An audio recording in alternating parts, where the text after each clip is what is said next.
Wild at Heart is a difficult episode to evaluate. It does a lot of things right, but the main focus, Oz being retracted to another werewolf, has him acting extremely out of character in order to further the story. Some part of this was unfortunately meta reasons.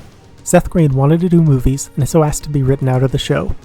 He gave the writers enough time to add hints beforehand. Veruca has been featured twice before, but when it all comes to a head, it feels sudden. It's unfortunate that the central conflict feels haphazard, because all of the other character work that goes on is really good. Willow and Oz have a lovely romantic moment where they wake up together, and it makes the dissolution of their relationship all the more tragic, because we see how well they work. Both Buffy and Xander are given nice moments with Willow, where they reassure that nothing is wrong, and that all she needs to do is have an adult conversation with Oz, which unfortunately doesn't happen before it's too late.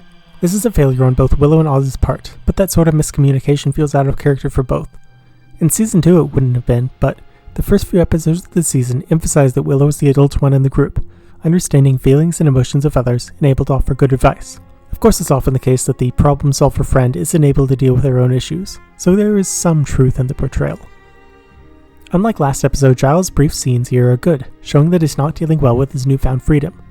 He's without a slayer, a job, and a role in life, which is ironically the exact same feelings that Xander is going through, although I don't believe they ever talk together about it. We do have the first actual discussion about the initiative, which will be a focus next episode, so he finally has a project to work on. Speaking of the military brats, Spike has come back for a very brief monologue before being captured by them, which will in turn set up his role for the remainder of the season. Onto the main plot though, after sharing some longing glances at Veruca, including a few awkward scenes at the Bronze where he completely ignores Willow, Oz finally confronts her. No, scratch that, he interrupts a date with Willow to talk to her, then leaves the pair alone together to go off and be grumpy. This scene is the weakest of the episode, and that while it makes some sense that Oz is unhappy with his own emotions and wants to run away from them, typically he would stay and support Willow, or at least change their plans to include her. Instead she's left alone, wondering if she missed something. Then he and Veruca go wolfy, attack a random teacher, and then wake up the next morning. While Oz can't really be blamed for what happens while he's a werewolf, given that he doesn't normally have a penchant for eating people, what happens after is fully in his control. He has a lively debate with Veruca about what being a werewolf means and how he cages himself to avoid hurting others, but she just doesn't care. It's sort of a microcosm of the Faith-Buffy interactions from last season. While Oz does shut her down, there's definitely some animal feelings here, and he takes his time in pushing her away. Willow then comes to him dressed up like Veruca, offering to have sex, but he declines, afraid she'll see the scratches from his previous night's adventures, and there's probably some guilt and shame in there. Oz then decides unilaterally that the only way to keep everyone safe is to lock Veruca in a cage with him, despite his group having ready access to a tranq gun, numerous crypts, and a slayer. Just before they turn, he also kisses her passionately, which again feels unlike Oz.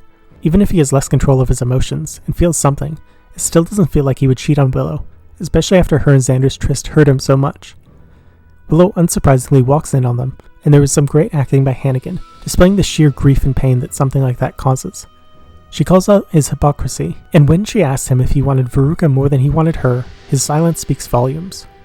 Willow's immediate response, aside from overwhelming despair, is to turn to the black arts, to curse both of the people who hurt her.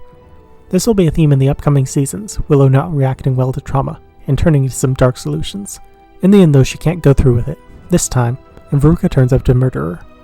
Oz then shows up, kills Veruca, and is stopped unturned by Buffy. He then again decides unilaterally that he's leaving, despite him being the one in the wrong. Willow doesn't get a vote or even a response, he's just gone.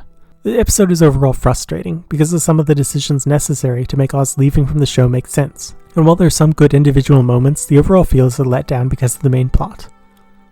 I hope you've enjoyed this review. As always, be well.